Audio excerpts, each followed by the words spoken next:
The elevator was broken again. Nora Chen stood at the bottom of the stairwell of her building on Halsted Street, staring up at 7 flights of steps with the particular brand of exhaustion that had no name. Not tired. Past tired. The kind of hollow that lived behind your eyes and made the world look slightly too bright, slightly too loud, slightly too much. She shifted the weight of her bag groceries, mostly store brand, the kind with no pictures on the boxes, and started climbing. 3rd floor. Her feet ached from the double shift at the restaurant. 4th floor. The tip money in her apron pocket totaled $31. 5th floor. The eviction notice she'd collected from the mailbox was folded into a tight square in her jacket. She hadn't opened it. She already knew what it said. 6th floor. The lights on this landing had been out for 3 weeks, and the landlord had stopped returning her calls. 7th floor. She stood in front of apartment 714 and pressed her forehead against the cool metal of the door. Just for a second. Just breathe. Inside, she dropped her bag on the kitchen counter and didn't turn on the lights. She'd learned that darkness was cheaper than electricity and easier than looking at the apartment the way it really was, small, worn, full of second-hand furniture that had belonged to other people's better lives. She sat at the kitchen table and put the eviction notice in front of her. Opened it. 14 days. 14 days to produce 3 months of back rent or vacate. She did the math quickly, the way she always did math now, like a person running from something. She had $412 in her checking account. She owed $4,200. The numbers sat there in the dark. Nora was 27 years old. She had a degree in graphic design that had cost her $60,000 and gotten her a series of internships that paid in exposure and a restaurant job that paid in cash. She had no family in the city her parents were in Phoenix, and calling them meant explaining, and explaining meant admitting, and admitting meant hearing the particular silence her mother made when she was trying not to say "I told you so." She had friends who had slowly become people she used to know, the natural erosion of being too tired to show up, too broke to split the bill, too ashamed to explain why she kept canceling. She sat in the dark for a long time. Then, she opened her laptop. The ad was still there. She'd found it 3 days ago, had closed it, had come back to it twice, had talked herself out of it both times. It sat in a folder she'd titled, with grim humor, absolutely not. The website was clean and minimal, no photographs, no names, just text on a white background. Seeking 1 individual for a single evening arrangement.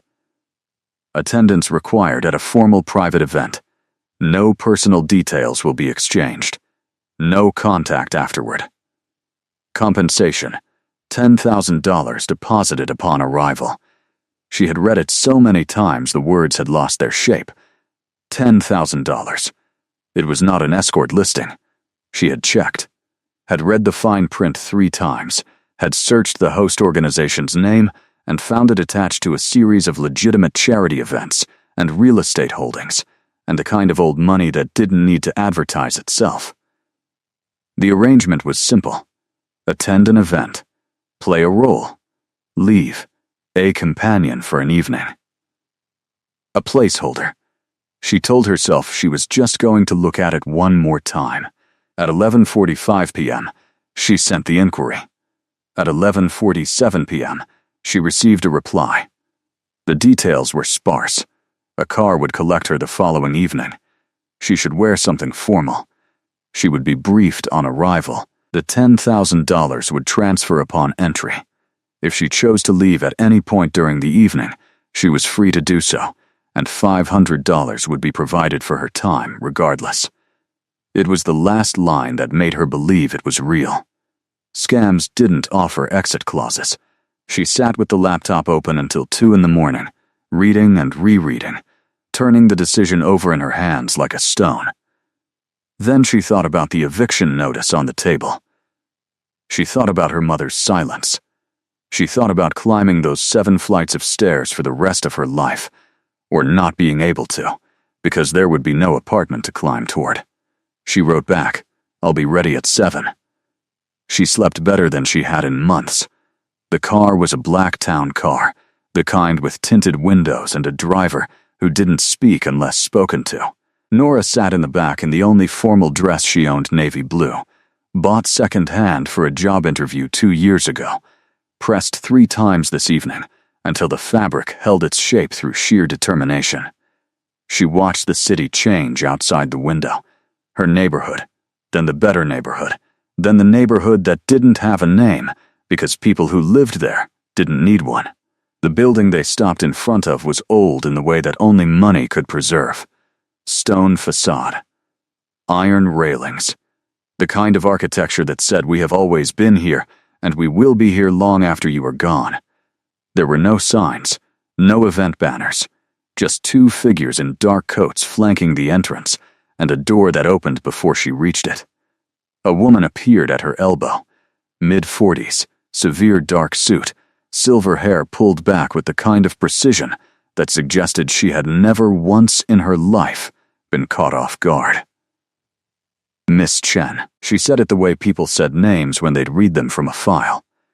"Welcome, I'm Vera. I'll be walking you through tonight's arrangement." "What is the arrangement, exactly?" Nora asked. She had promised herself she would ask directly.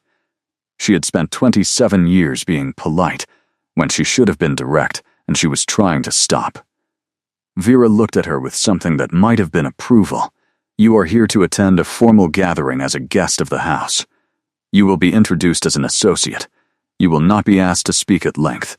You will not be asked to do anything that makes you uncomfortable.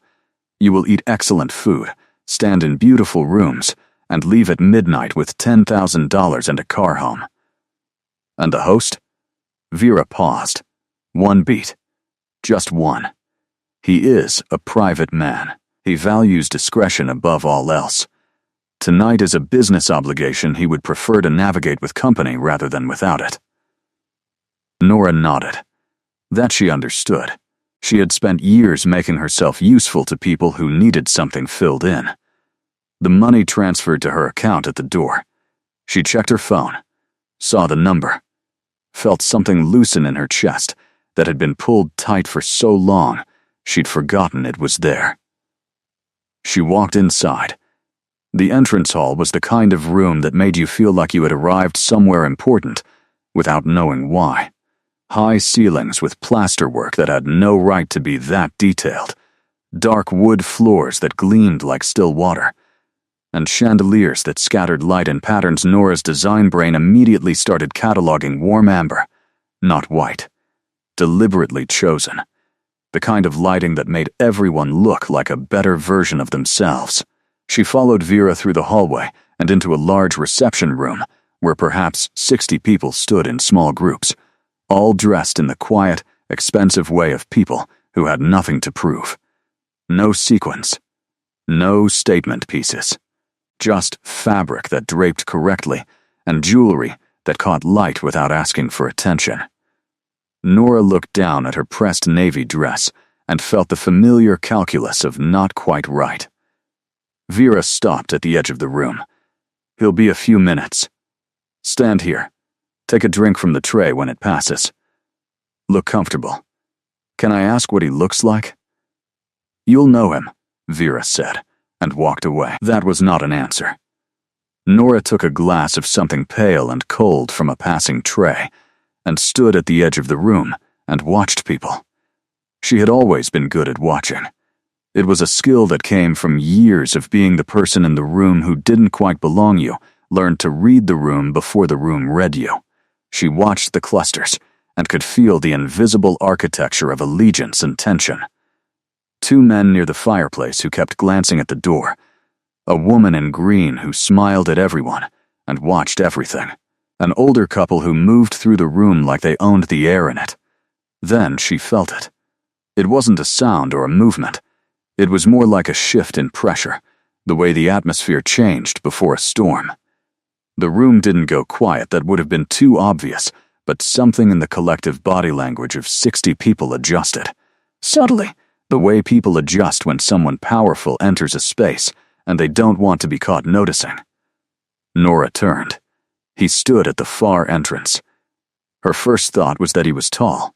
Her second thought, following immediately, was that tall was not the right word. He was the kind of person who occupied space differently than other people, as though the room had arranged itself around him without being asked. Dark hair. Sharp features. A suit so dark it was almost black, worn with the ease of someone who had never once in their life dressed to impress.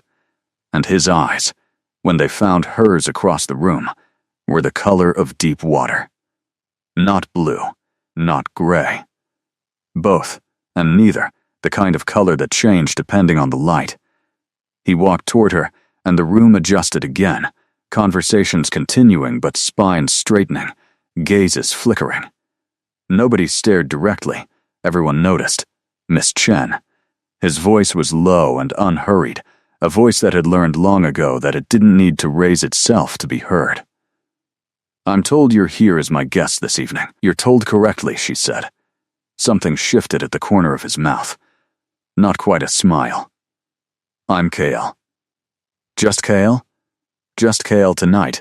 She accepted that. She had agreed to discretion after all. "My name is Nora." "But you already know that." "I do."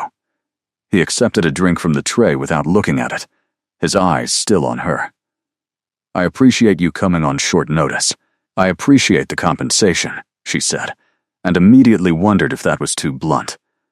But he smiled then, a real one, brief and slightly surprised, and she decided she had been right to be direct. The evening moved in the way of formal events slowly, and then in rushes, punctuated by conversations Nora participated in, with the surface of her attention, while the rest of it kept returning to Kyle.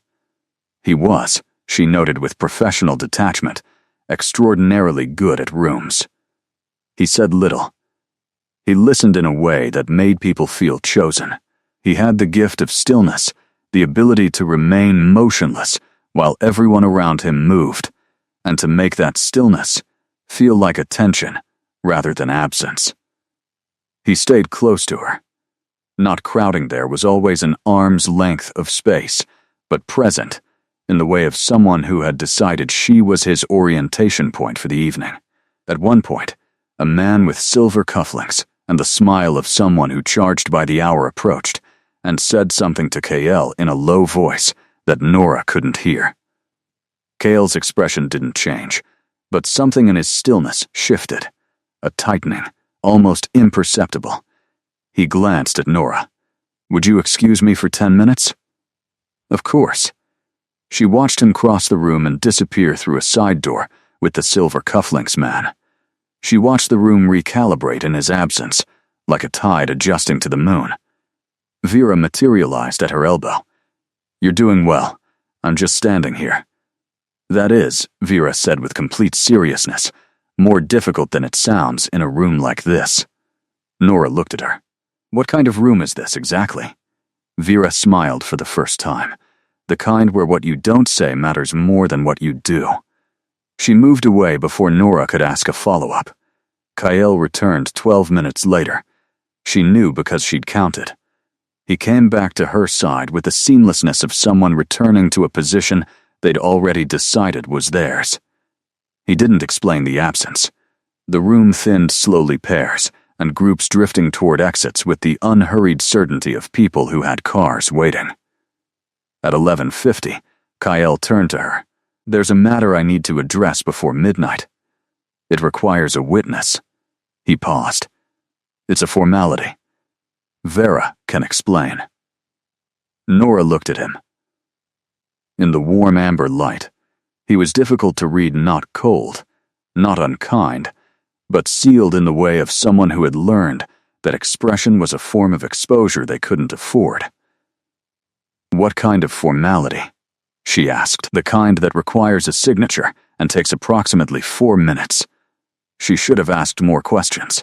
She would think about that later, lying in a bedroom she didn't recognize, staring at a ceiling she had never seen before, wearing a ring she had not put on herself. She would think about how easy it had been to agree to something she didn't understand, because a man with deep water eyes had called it a formality, and her bank account had just received $10,000, and she had spent so long saying yes to things just to survive that the word no had become a stranger in her mouth. She said, "Lead the way." He led the way. The room they entered was small and very quiet. Wood-paneled walls, a fireplace with low flame, a desk with 2 chairs facing it and one behind it, where an elderly man in a dark suit sat with the gravity of someone whose entire profession was wait. There was a document on the desk, and standing to the side, Vera and 2 others Nora didn't recognize, a woman with the posture of someone trained for ceremony, and a man whose role she couldn't immediately place, but whose presence felt official in the way of people who existed to make things legal. Nora looked at Kyle. "What is this?" He held her gaze. His voice, when he spoke, was even, controlled, the voice of someone delivering information they had carefully organized. "I need to explain something to you," he said, "and I need you to understand that what I'm about to tell you is the truth, and that you are free to leave this room at any point. The car outside will take you wherever you want to go." She waited. Her heart was doing something unusual. Not racing, more like clarifying, the way it sometimes did when she was standing at the edge of something she didn't understand, and her body knew it before her brain caught up. He said, "I am the head of a house. In the tradition of my family, and it is a very old tradition, certain agreements are made through formal ceremony. Tonight was not merely a social occasion. It was an assessment. An assessment. Yes." She looked at the document on the desk. "Of what?" "Of suitability." His jaw tightened, just slightly. "I realize that is not a comfortable word." She almost laughed. It wasn't funny, but the alternative was panic, and she had always chosen almost laughter over panic as a survival strategy. "You assessed me, without telling me what you were assessing me for. I arranged the event. I provided the compensation regardless of outcome. You had full freedom to leave. That's not the same as informed consent." "No, it is not. And I owe you an apology for that." He said it plainly, without decoration. The apology was short and complete, and it caught her off guard because she hadn't expected it, and her body didn't know what to do with things she hadn't expected. She looked at the document again. "What does it say?" "It is a formal agreement, a binding one, by the laws of my house. It documents a union between 2 parties." Nora was quiet for 3 full seconds. "A union," she repeated. "A marriage. By our tradition, it requires the consent of both parties, witnessed and signed. It is not." "Let me stop you there." She heard her own voice come out steadier than she felt. "You are telling me that tonight was an evening designed to end in a marriage proposal, in a marriage agreement. There is a distinction. I'm going to need you to explain that distinction very carefully." He did. He spoke for several minutes, his voice steady and meticulous, laying out the architecture of something that was so far outside Nora's frame of reference that she had to listen the way she listened to foreign films, not catching every word, but tracking the emotional shape of what was being communicated. An old house. An old obligation. An heir who had delayed this particular duty for longer than was conventional. An agreement that, once signed, would provide the other party with legal protection, financial security, a formal standing, and that could, if both parties agreed, be dissolved in 7 years by mutual consent. 7 years, she said when he stopped. 7 years is the minimum term under our law. Your law. Yes. She sat down in one of the chairs in front of the desk. Nobody had told her she could sit, and nobody told her she couldn't, and she needed to be lower to the ground because the room was doing something strange. He waited. He was, she would notice later, very good at waiting. Most powerful people weren't. They filled silence with more talking, with pressure disguised as conversation. He simply stood and let her think, and didn't try to manage what she was feeling with his words. She said, What does your family do? A pause. Then, many things. For a very long time. Are you dangerous? Not to you. She looked at him. In the firelight, his eyes were more gray than blue, and there was something in his face that she was beginning to read, not warmth, exactly, but the deliberate suppression of something that could have been warmth, held back the way you held a door barely open. He was afraid, she realized. Not of her. Of the answer she was about to give. She thought about the eviction notice. She thought about $4,200 and $412 in the bank. She thought about 7 flights of stairs and a degree that cost $60,000 and $31 in tips. She thought about the city outside, massive and indifferent, full of opportunities that cost money to reach. She thought about the word no and how it had become a stranger in her mouth. She looked at the document. 7 years, she said again. Yes, and after 7 years, you may leave, with a full settlement, formal release, and no further obligation. And if I don't want to leave after 7 years? He looked at her for a long moment. That, he said carefully, would be a different conversation. She picked up the pen. She told herself it was practical. She told herself she was not a romantic and never had been, and this was a transaction, clear and bounded, like a lease agreement or a contract with her bank. She told herself that the way he had stood and waited without pressuring her meant something, even if she couldn't name what it meant yet. She signed the document. The elderly man behind the desk countersigned. The witnesses signed. Vera produced a ring from somewhere dark metal, a single stone the color of deep water, exactly the color of his eyes, and Kael slid it onto her finger with the careful solemnity of someone performing an act they understood the weight of. The room was very quiet. Nora looked at the ring on her hand. Then she looked up at him. So, we're married, she said. We are. What happens now? He looked at her with those deep water eyes, and for the first time all evening something moved in them that she couldn't categorize. Now, he said, you come home. Home was not an apartment building. Home, as it turned out, was a compound on the northern edge of the city that Nora had driven past on the expressway 100 times, without ever really seeing a property screened from the road by a dense line of old trees, visible only as glimpses of stone and dark windows between the trunks.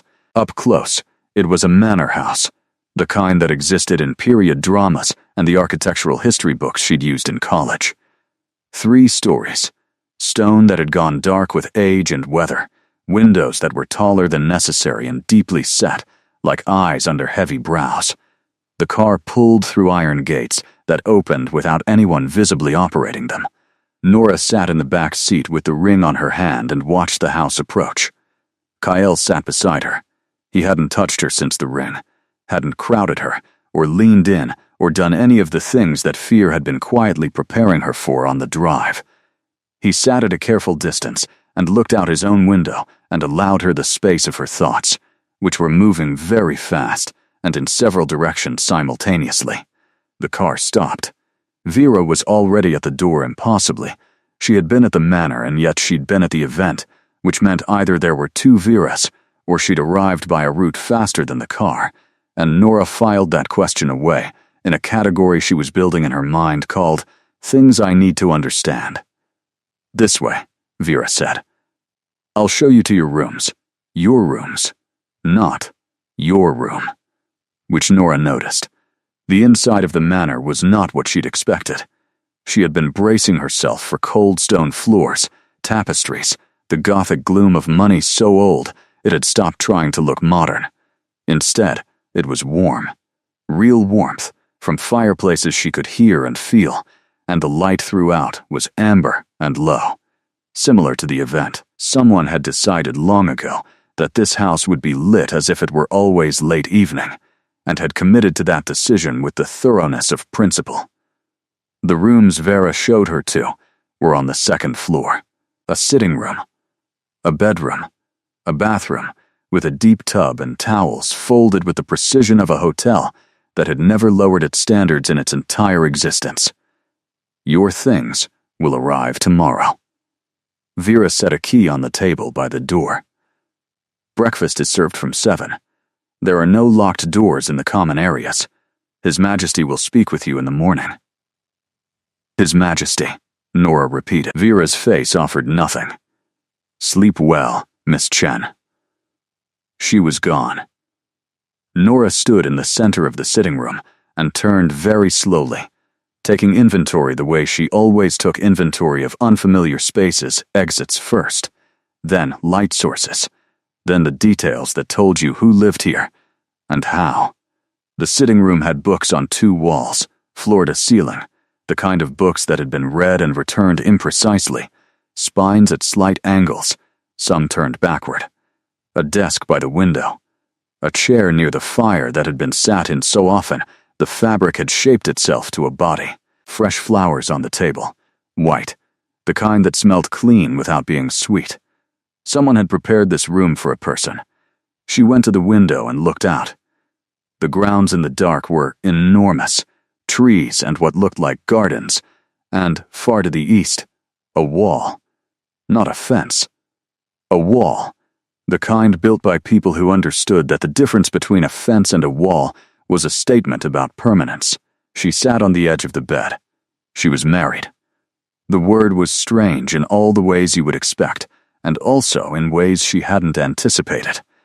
She had imagined, in the abstract way of someone who had been too busy surviving to think concretely about the future, that if she ever married it, would be a choice made with her whole self, in a direction she had walked toward for a long time.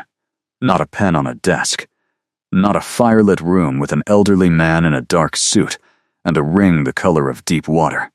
Not a man whose last name she did not know. She looked at the ring. It was heavier than it looked. The stone caught the firelight and held it in a way that normal stones didn't, and she turned her hand to watch the light move and told herself she was just tired, and the light in this house was unusual, and that was all. She did not sleep for a long time.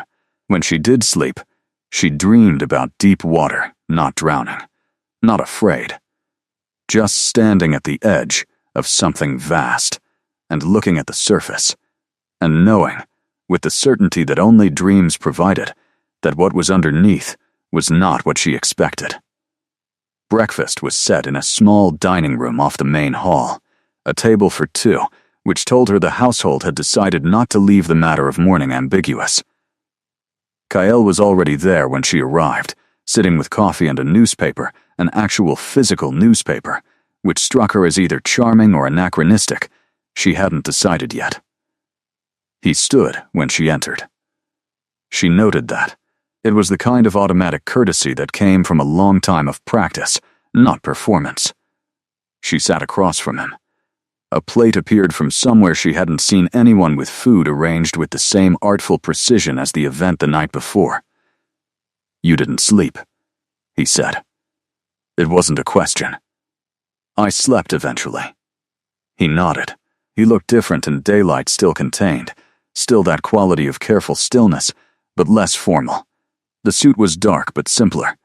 There were lines at the corners of his eyes that she hadn't noticed in the amber evening light. "I owe you more explanation," he said. "Yes," she agreed. "You do." He looked at her with something that might have been relief, as though he had been afraid she would perform civility, and was glad she hadn't. He set down the newspaper. He talked for a long time. She listened. The house was old. Not metaphorically old historically. Practically. Structurally old. The kind of old that predated records and existed in the spaces between official histories. His family had always been what they were. The human world moved around them, and they moved carefully through the human world, and the arrangement had held for longer than modern cities had existed. She let him talk until he reached a natural pause. Then she said, "What are you?" He looked at her directly. He said the word simply, without ceremony or drama, in the same voice he would have used to say the sky was dark or the fire was warm. She sat with that for a moment. She said, "I need more coffee." He poured it for her himself. She spent the first week learning the house. Not because anyone told her to, no one told her to do anything, which was itself a form of information, but because she was a person who managed unfamiliar territory by mapping it, and the manor was unfamiliar in ways that went beyond its size. It was alive with routines she didn't understand yet, organized around a set of internal logics she could sense but not read, like a language she could hear but not translate. She walked the common areas every morning before breakfast. Library enormous, floor to ceiling, books in languages she recognized and several she didn't, organized by a system that wasn't alphabetical and wasn't chronological, and took her 3 days to decode before she realized it was organized thematically by emotional register, which told her something significant about the person who had organized it. Drawing room with windows facing east. Formal dining room clearly never used. A conservatory at the back of the house, filled with plants that grew with the aggressive confidence of things that had never been told they might not survive, and staff who moved through all of it with the efficiency of a theater company mid-performance, present when needed, invisible when not, communicating through a network of awareness she couldn't see. Kyle was present at breakfast and occasionally at dinner, and available, she understood. In between, she had only to ask Vera to locate him, and Vera would produce him within a reasonable interval, though she tried not to think of it that way, because it felt like summoning. Their conversations were careful at first, structured, almost the architecture of two people who understood they needed to know each other, and were approaching that necessity with the professionalism of people who had agreed to a contract. He told her things in increments. The history of the house. The structure of his world not hidden from the human world, exactly, but existing alongside it in a parallel register, and the relationship between the two was managed through old agreements and careful distance, and the kind of discretion that had kept the arrangement intact for centuries. There were others, other houses, other old families, other arrangements that had evolved, or dissolved, or held, depending on the character of those maintaining them. And there were those who didn't maintain them, who believed the old agreements were constraints rather than protections, who had in recent years been testing the edges. "Is that why you needed a witness last night?" she asked one morning. At the signing. Not just a formality witness. He looked at her across the breakfast table. She had learned by now that he gave himself a moment before answering anything that mattered, not to stall, but to think he was exact with his words in the way of someone who had learned that imprecision was a form of damage. The signing was real in every sense, he said. But yes, there are those who would contest an agreement made without witnesses. It needed to be unambiguous. Because of the testing at the edges. Yes, she considered this. So I'm not just a wife. I'm a declaration. He was quiet for a moment. Then, I should have told you that, clearly. You should have told me everything clearly. Yes. He kept saying yes to the things he'd done wrong, and she kept waiting for him to find a way to reframe them, and he kept not doing it, and she found that the honesty sat uncomfortably in her chest because it was easier to be angry at someone who was defending themselves. She asked, after 10 days, "May I work here? I have a laptop. I freelance in design. I'm not going to," she paused, "disappear into the house. I need work." He looked at her with what she was beginning to recognize as the version of his face that meant he was recalibrating something. "Of course," he said. "Whatever you need." Then, after a moment, "You said, disappear into the house." "Yes." He turned his coffee cup in his hands. "Some who come here do." "The house is consuming?" I was going to say persuasive. He looked faintly uncomfortable in the way of someone naming a thing they'd been aware of, but hadn't said aloud before. "It is very good at becoming the whole world if you let it." She filed that away alongside everything else she was filing away, in the category of things that were important to understand and were still becoming clear. She set up a workspace in the library. Not the desk by the window in her rooms, which felt too private, too much like she was retreating. The library had a large central table, and the light was good in the afternoons, and the books created a kind of structured company that she found studying. She worked on her freelance projects, a logo for a small restaurant group, a brand identity for an architectural firm, the quiet, steady work of someone who had learned to keep income unpredictable at bay with volume. Kyle found her there on the third afternoon. He stood in the doorway for a moment. Before she noticed him, she always seemed to notice him a beat after he appeared, as though her awareness of him was calibrated slightly differently than her awareness of other people. He had a book under one arm, and he looked at her workspace with an expression she couldn't immediately read. "You're using the center table. Is that all right?" He crossed to one of the armchairs near the fireplace and opened his book. "It's my preferred spot for afternoons." He said it without inflection. "But I can move." "You were here first." She started gathering her things. "No. Stay." He was already seated, already reading. She stayed.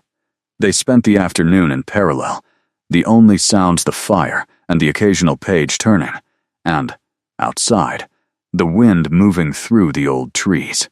It was the most comfortable she had felt since arriving, not because anything had been resolved, but because they had found, without negotiating it, a way to be in the same space without requiring anything from each other. She was a person who needed solitude to function and had always found shared silence rare. He appeared to be the same. She noted this. She noted a lot of things about him, assembling them carefully, the way she assembled reference material for a design project, building a picture from pieces before she had to commit to interpretation. It was Vera who told her about the others. Not directly. Vera was not a direct person, or rather she was a person who delivered information at angles, letting you turn it and hold it yourself until it resolved into meaning. She came to the library one afternoon when Nora was alone and set a tea tray on the end of the table and said, without preamble, "There will be visitors at the end of the week." "What kind of visitors?" "Representatives of 2 other houses. They come periodically when a significant change occurs within a house." She paused. "Your arrival constitutes a significant change." Nora looked at her. "Will they be a problem?" Vera poured the tea with the precision of someone performing a ritual. "Some of them will look at you and see an opportunity. Some will look at you and see a complication. A few may look at you and see nothing at all, which is in its own way the most dangerous response. Why? Because it means they've already decided what to do about you, and don't feel the need to assess you first." Nora wrapped her hands around the teacup. "What do they want from him?" "From His Majesty." Vera corrected with a gentle weight on the pronoun. "Various things. What they want from you is simpler. They want to know if you are a weakness. Am I?" Vera looked at her for the first time directly, with an assessment so thorough and unhurried that it felt like being read. "That," she said, "depends entirely on what you do with the next several days." She left the tray and left Nora with the tea and the fire and the knowledge that the house had just shifted around her in a way that was going to require her to shift with it. She found Kale that evening. He was in a room she hadn't been in before, a kind of study adjacent to the main hall, with maps on the walls and a long table covered in documents that he was moving through, with the focused efficiency of someone doing work that was also a form of managing anxiety. He looked up when she entered, and she saw the slight reconfiguration of his expression, the thing he did when she appeared unexpectedly, which she had started to think of as a kind of recalibration. "Vera told me about the visitors." He set down the document in his hand. "Yes, I was going to tell you this evening. Tell me now." He told her. The structure of it was political in the way that things are political when they are also personal. The visiting houses were not enemies, exactly, but they operated on a logic of advantage, always measuring the balance of power between the great families, always ready to shift allegiance toward strength and away from exposure. His decision to formalize a marriage to a human, to someone unknown, quickly and without the long consultation that such decisions conventionally required, had created conversation. The visitors were coming to assess the decision, which meant they were coming to assess her. What do they need to see? She asked. That you are a person of substance, he said. Not in wealth, not in history, in character. She thought about that. How do I show character to people who are looking for weaknesses? He looked at her steadily. You don't perform it. You don't try to impress them. You remain exactly what you are. He paused. The question is whether who you are will be enough. She could have been offended by that. She chose not to be, because it wasn't unkindness, it was accuracy.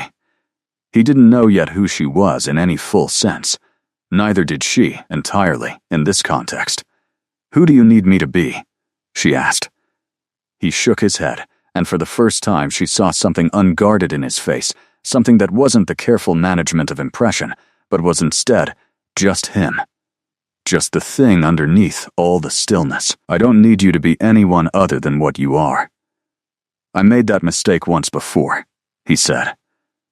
Asking someone to be something for the house rather than for themselves. I don't intend to repeat it. The sentence sat in the air between them, and she wanted to ask about it, but the shape of the conversation didn't allow it yet.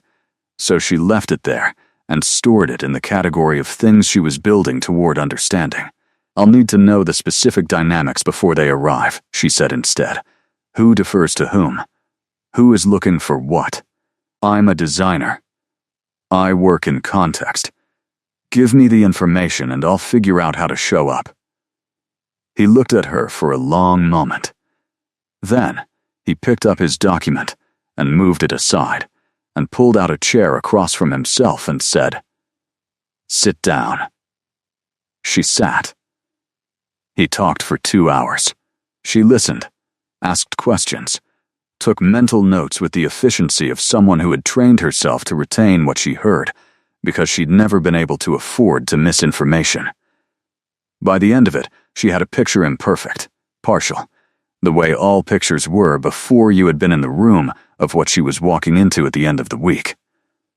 Before she left, she stopped at the door. You said you'd made that mistake before. Asking someone to be something for the house. He didn't look up from the table. Yes. What happened? A pause, long enough to have weight. She left, he said, before the 7 years, which she had every right to do. Nora looked at him. There was nothing theatrical in how he said it, nothing that asked for sympathy, just a fact delivered in the tone of someone who had long since finished the harder work of processing it, and was left only with its outline. She said, "I'm not her." He looked up. "I'm telling you that as information," she clarified, "not as a reassurance, just so you have it." He held her gaze, then he nodded, once, with the weight of someone who had received something they hadn't known how to ask for. She went back to her rooms. She lay awake for a while, looking at the ceiling, turning the ring on her finger without thinking about it, the way you turned something familiar in a hand that is still learning its shape. The visitors arrived on a Thursday, 3 from the northern house, an older man with the deliberate authority of someone who had been the most significant person in every room for so long that significance had become structural. A woman of perhaps 40, with intelligence behind her eyes and no warmth in front of it, and a younger man who stood half a step behind the older man and whose primary function appeared to be observation. 2 from the coastal house, sisters, Nora determined within the first 5 minutes, from the particular shorthand of their interactions. The older was formal in the way of someone performing formality from habit. The younger was curious in a way that was almost aggressive. She looked at everything with the hunger of someone cataloging. They gathered for dinner in the formal dining room, which had been, Nora understood now, precisely why the formal dining room existed. She dressed carefully. Not to impress, she had committed to Cale's instruction to remain herself, but with the specific intentionality of a person who knew that clothes communicated before mouths did, and she wanted to communicate correctly. She wore black, simply cut, the ring visible. Deliberate choices. She was not trying to look like someone from this world. She was trying to look like someone comfortable in their own. Kyle came to her door to walk her down. He looked at her for a moment when she opened it. Then he said, "Ready?" She said yes. He offered his arm. The gesture was formal, appropriate to the occasion, but his hand when she took it was warm, and he held her arm with a steadiness that was not performative, and she understood that whatever else this evening was, he wanted her there with him, not as an object of display, but as a person beside him. That mattered. They walked down together. She watched the room absorb them as they entered. The northern elder's gaze moved over her with the precision of appraisal. The coastal sisters exchanged a look. The younger observer stepped infinitesimally forward. Nora looked at none of them directly. She looked at the room, the table, the fire, the arrangement of the space, the way she looked at any project she was about to work in. Getting her bearings, not performing ease, actually finding it. Dinner moved through its courses.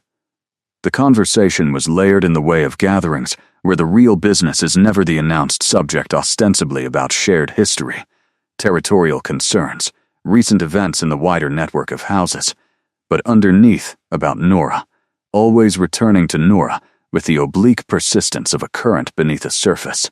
The northern elder addressed her directly for the first time over the third course. "You came from outside the world," he said. A plain statement, not quite hostile, not quite neutral. "Yes," she said. "How do you find it?" "Larger than it looks from the outside. More organized."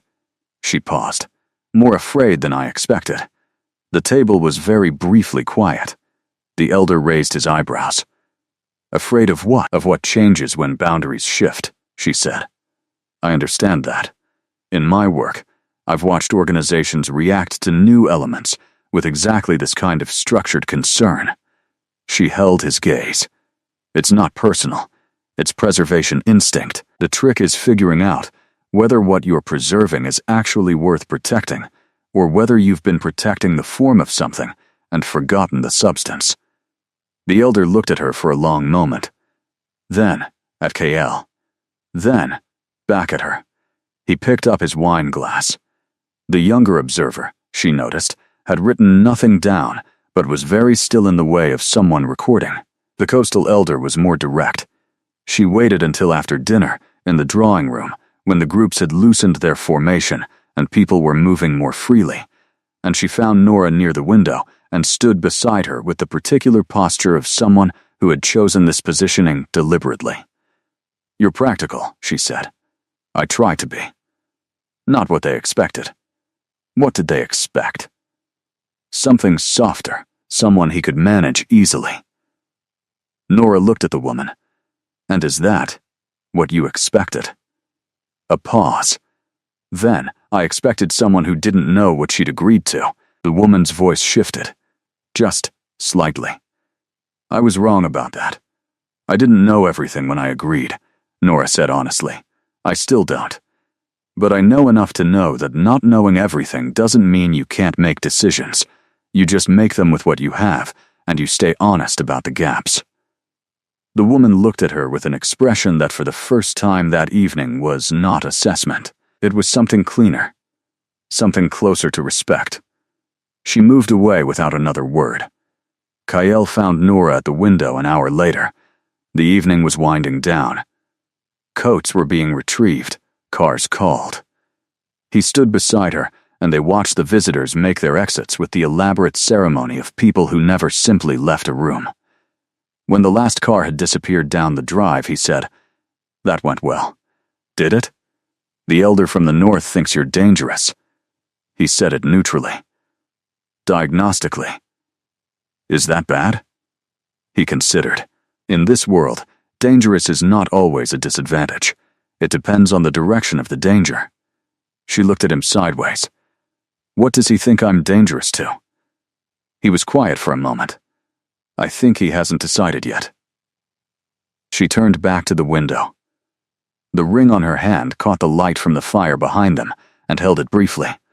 A small, deep water glow. She thought about the eviction notice, the 7 flights of stairs, the $31 in her apron. She thought about how far she was from that apartment, and what it would mean to go back, whether she even could, whether the person who had lived that life was still the same person wearing this ring in this house, watching old-world cars disappear into the dark. She thought about the word home and all the ways it had stopped meaning what she'd thought it meant. Kyle said, quietly, "Thank you. For tonight." She said, "You're welcome." Then after a moment, "I have more questions." "I know," he said. "I have more answers." They stood at the window a while longer, the house quiet around them, the night outside very dark and very old. 3 weeks into her life at the manor, Nora found the garden. Not the formal gardens she could see from the upper windows, those she'd known about, the manicured geometry of boxwood and stone paths. This was something else. Through a door at the back of the conservatory that she'd assumed was a utility entrance, a stone path led into what had once been a kitchen garden and had become, over what she estimated to be decades of selective neglect, something between a wilderness and an archive. Old roses gone structural, herb beds still producing despite their abandonment, trees that had been planted for purpose and had outlived their purpose and continued anyway. She spent an hour there the first afternoon, just walking. When she came back inside, Vera was waiting in the conservatory doorway with an expression that suggested she had been watching. "I didn't know that was back there," Nora said. "Few people do," Vera said. "His Majesty's wife planted most of it. His first wife." She paused on first with the deliberate precision of someone placing a piece of information where it could be found. She had a preference for things that grew without instruction. Nora looked back through the glass at the wild garden. What was she like? Vera considered. Principled, she said finally. Uncompromising, she believed very strongly in what she believed in. And when she left, the house changed. Vera said it plainly. He changed. He became more careful, Nora supplied. Yes, more careful. Vera looked at her. He was not always so still. She left Nora with that and went back to being invisible in the way of the manor's staff. Nora went back to the garden the next day, and the day after. She started working in it not out of sentimentality, but because she had always needed to do things with her hands when she needed to think, and the garden gave her hands something to do while her mind worked. She cleared the paths first, then the beds that were most reclaimed. She found tools in a low stone shed, old but clean, cared for, as though someone had maintained them against the possibility of use. She found KL there on the 4th day. He stood at the edge of the stone path, looking at the work she'd done, with an expression she hadn't seen on him before. Something complicated, something that was feeling several things at once and hadn't organized them yet. "I'm sorry if this was," she began. "No." He shook his head. He walked forward slowly, into the garden, stopping at one of the old rose structures, touching the wood of the training frame with 2 fingers. "She planted these." "I know. Vera told me. Is it all right that I'm out here?" He turned to look at her. His face in the outdoor light was different from how he looked inside, less composed, somehow, as though the controlled amber of the house was a form of armor and daylight got through it differently. Yes, more than all right. She went back to the bed she'd been clearing. After a moment, she heard him sit down on the low stone bench at the garden's edge. She worked for a while. He sat and watched her, not speaking. There was a version of this that would have been uncomfortable being observed in silence, but this wasn't that. It was more like the afternoons in the library, 2 people in parallel, not requiring anything.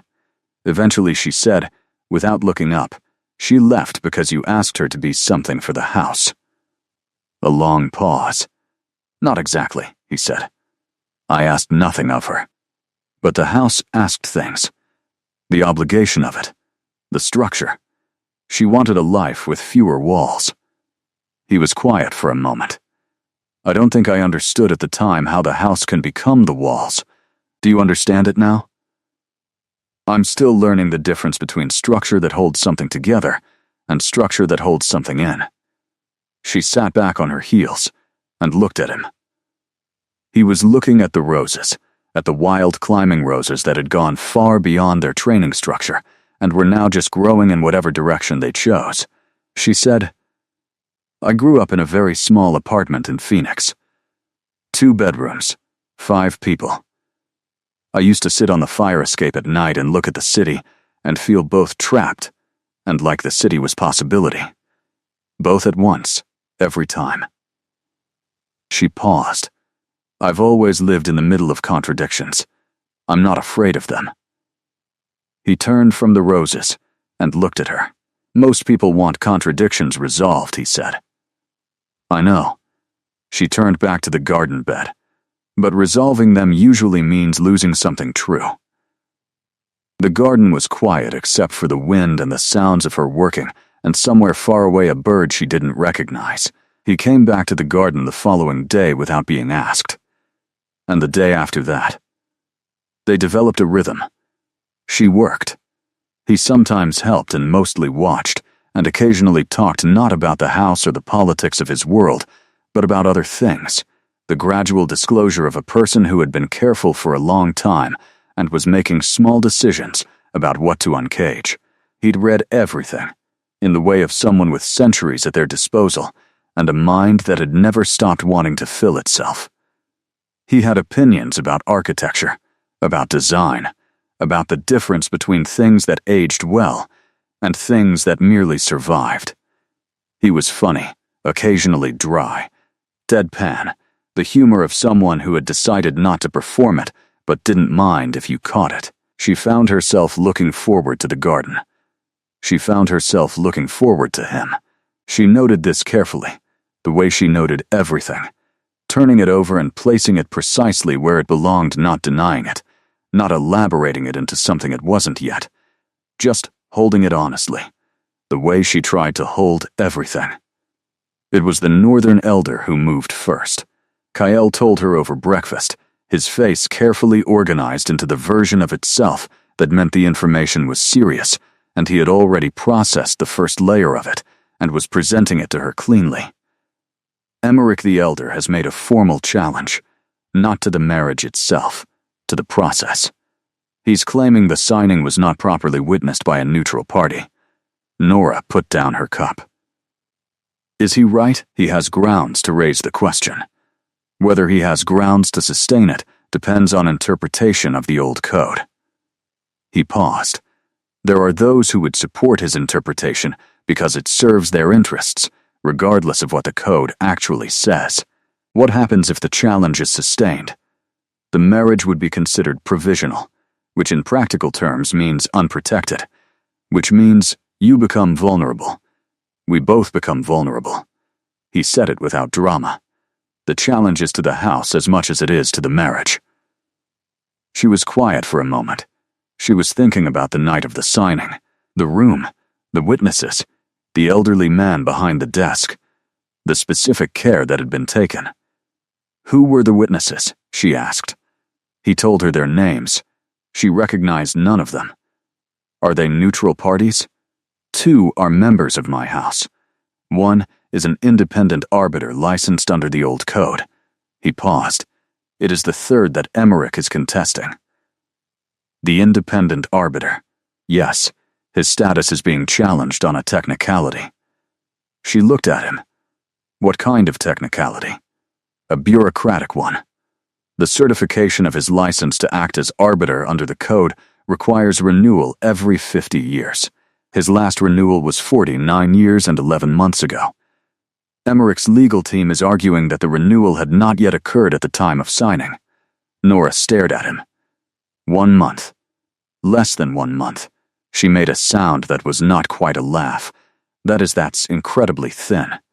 It is thin. He met her gaze. But thin doesn't mean ineffective. In old code challenges, the process itself is the weapon. The longer it runs, the more expensive in terms of political capital, the more opportunity for those on the fence to find reasons to side with the challenge rather than against it. She pushed her plate aside. Tell me everything you know about the old code. He told her. It took most of the morning. She spent the afternoon in the library, not designing, reading everything in the section she'd identified on the third day as organized under the emotional register of obligation, which turned out to be legal texts, histories of precedent, records of old challenges, and their resolutions. She had no training in this. She had a graphic designer's eye for structure and a lifetime of managing systems by understanding what they were actually for beneath what they claimed to be for. At 5 o'clock, she had 3 pages of notes. She found KL in the study. "The challenge isn't about the witness," she said. He looked up. "The technicality is a vehicle." She sat down across from him and put her notes on the desk between them. "Emmerich isn't interested in the marriage process. He's interested in the precedent. If he can establish that your decisions can be challenged on procedural grounds, he creates a mechanism. He uses it once, and it doesn't need to succeed. He just needs it to establish that it can be used." KL was very still. "So if you fight it on the technicality," she continued, "you're playing the game on his terms. You're arguing about the license renewal date, which is an argument you might win and might not, and either way you've established that his mechanism works." He looked at her. "What would you argue instead?" She met his eyes. "You don't argue the process. You argue the substance. You agree that process matters, you honor that concession, it costs you nothing, and then you demonstrate that the substance of the signing was so comprehensively witnessed that the procedural question is moot. You don't defend. You expand." A long silence. "You call additional witnesses," she said. "Anyone who was present at the event who can confirm the agreement was made publicly and in good faith. You file that testimony independently of the formal signing documentation. And then you ask the code authority, not Emmerich's legal team, to rule on whether the expanded testimony constitutes sufficient substantiation." He leaned back in his chair very slowly. "You strip the technicality of its power," she said, "by making the evidence so broad that no single point of procedural failure can invalidate it. You're talking about outflanking him. I'm talking about design." She tapped her notes. "When a system has a point of failure, you don't reinforce the point of failure. You build around it until the failure point is no longer load-bearing." He looked at her across the desk, and in his expression she saw the thing she had been watching form slowly over the past weeks, the careful uncaging. The shift in the quality of his attention from assessment to something else. Something that didn't have a name yet, but was moving toward one. "How do you know how to do this?" he said. "I don't," she said honestly. "I know design. The logic is the same." He held her gaze for a long moment. Then, he picked up his pen. They worked until midnight. The code authority ruled in 48 hours. Expanded testimony substantiated. Procedural challenge insufficient to invalidate substance of agreement. The ruling came in language so dense and formal that it took Nora 2 readings to be certain she'd understood it correctly. But the meaning was clear. Emmerich's challenge had failed. Kyle received the ruling in the study, read it twice, set it down. He looked at Nora across the table where they'd worked for 2 days straight, on coffee, and the particular sustained energy of people who are doing something that matters. He said, "It worked." She said, "Of course, it worked." And then, because she was exhausted and the relief was flooding through her in a wave that was unexpectedly physical, she laughed a real laugh, unguarded, the kind that surprised her by arriving. He looked at her when she laughed, and his face did the thing it had been increasingly doing, the uncaging, and he smiled. A real smile. Not brief, and slightly surprised the way his smiles had been at the beginning. A full one, unheld, and she saw in it the person he was when the careful management fell away, and he was warm and sharp and present, and she felt the ground shift under her, in a way that had nothing to do with fear. She stopped laughing. They looked at each other across the table. Neither of them moved. He said, "Quietly, Nora." She said, "I know."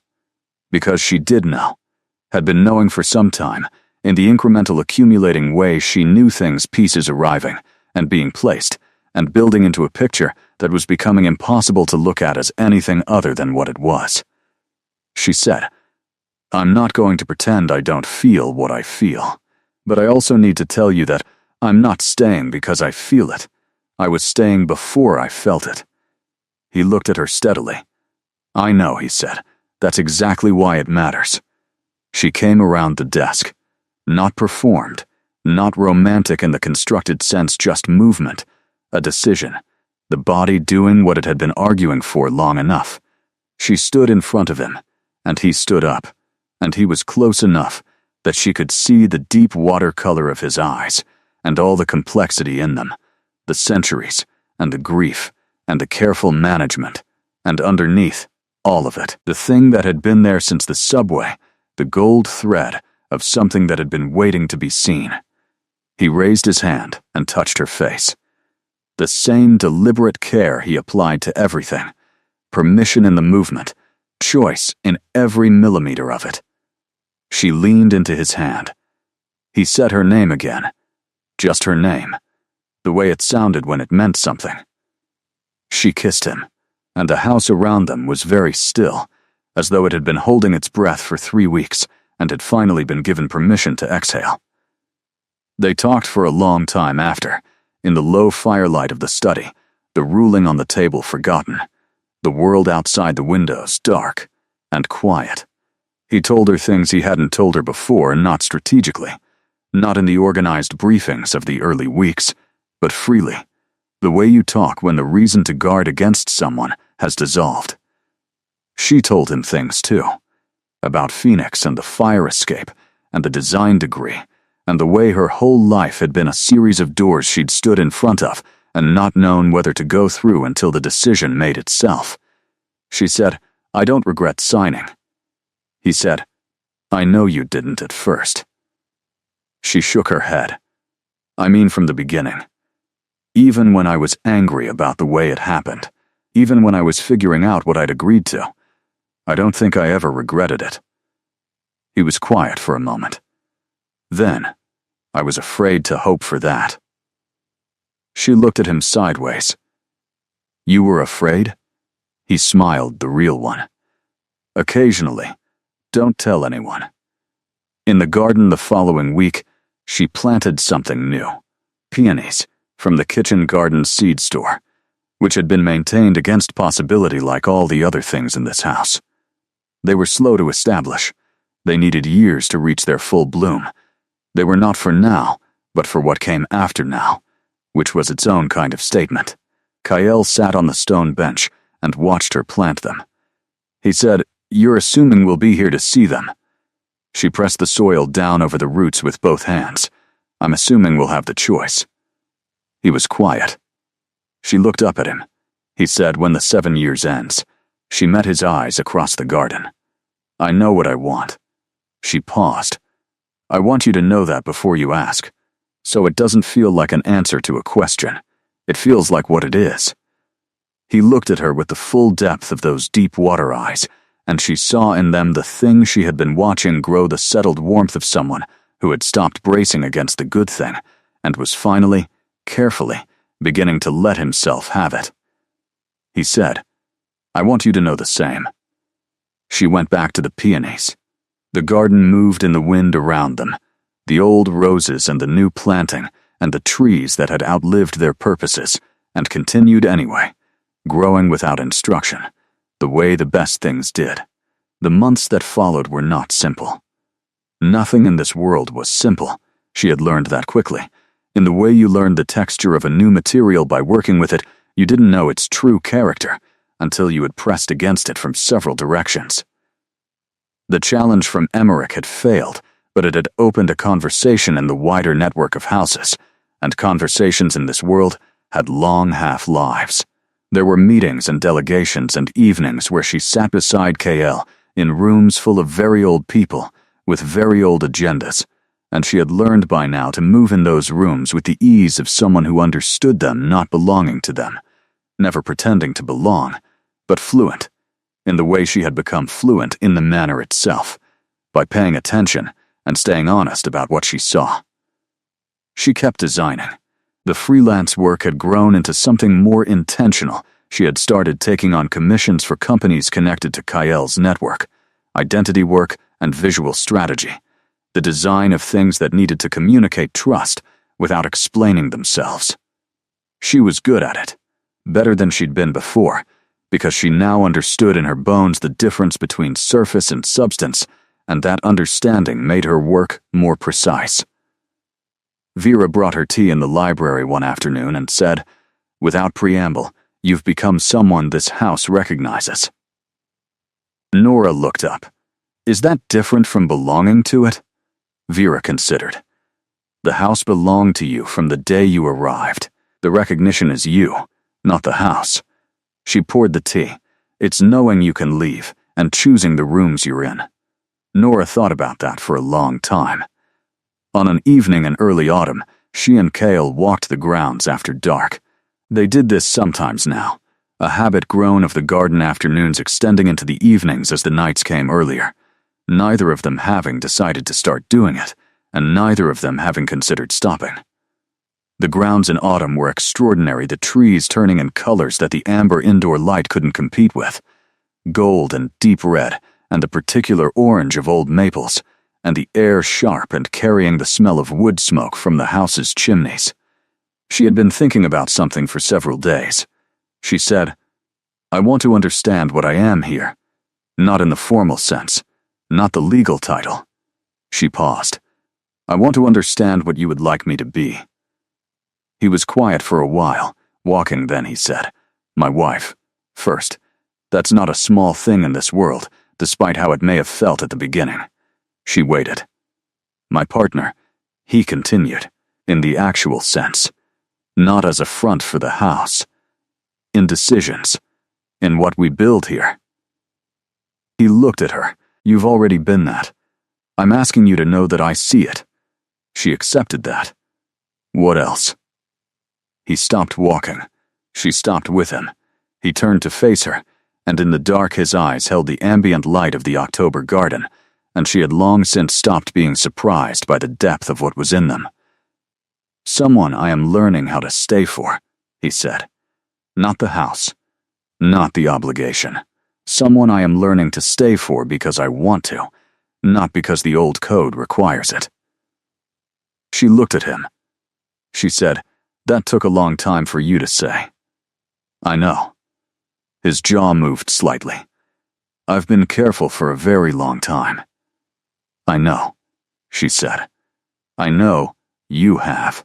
She reached up and touched the same point on his face that he had first touched on hers, the same calibration of permission, and he held very still and let her. She said, "I'm not going anywhere. Not in 7 years. Not in 70. I made a decision. I don't walk back from decisions when the reason I made them turns out to be real." He covered her hand with his. The October garden was around them, smelling of wood smoke and turning leaves and the deep green scent of the old roses making their last growth before winter, and the house beyond them with its amber-lit windows was full of the life she had built here, the work in the library afternoons and the garden mornings and the long evenings in the study, the slow assembling of a self that had started to fit differently in the world, not smaller, not larger, but truer. She thought about the eviction notice. She thought about it all the way at the back of her mind, the way you think about a storm that has passed not with fear, but with a kind of gratitude for the specific path that the danger cut through your life, the precise way it moved you from one place to another. She had signed a document in a firelit room for $10,000 and the protection of a roof. She had not signed it for this, for the October dark and the amber windows and the hand over hers, warm with the warmth of something that had learned to stop holding itself at distance. But this was what the signing had become. She leaned against him. He held her, carefully, the way he had learned to hold the things that mattered, not gripping, not controlling, just present. Just there. Above them the October sky was immense and full of stars and very old.